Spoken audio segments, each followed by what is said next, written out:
আপনি এই সংসদে আপনি ব্যক্তিরমেন ফারহানা যেমন আমরা সেভাবেই আপনাকে কথা বলতে দেখছি, কিন্তু আপনি এই সংসদ নিয়ে কিছু আক্ষেপের জায়গার কথা বলেছেন। আপনি বলেছেন যে এই সংসদটা আসলে লিবারেল না, মানে এই কথাটা কেন বললেন?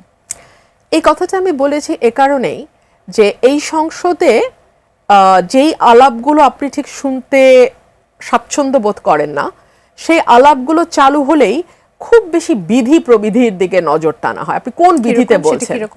আপনি কোন বিধিতে, মানে ধরেন আমি পয়েন্ট অফ অর্ডারে দাঁড়াচ্ছি, আপনি কোন বিধিতে বলছেন? আগে সেটা আগে ওগুলো ক্লিয়ার করতে হবে। তো আমি জনগণের কথা বলতে এসছি।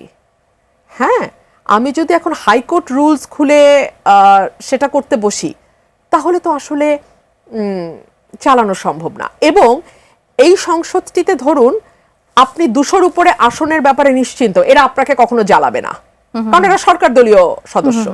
তাহলে বিরোধী দল যারা হয়তো কুসুম কুসুম বিরোধিতা না করে খুবই সোচ্চারভাবে সরকারের দিকে তীক্ষ্ণ সমালোচনা করে, এমন সংখ্যা 1টা বা 2টা।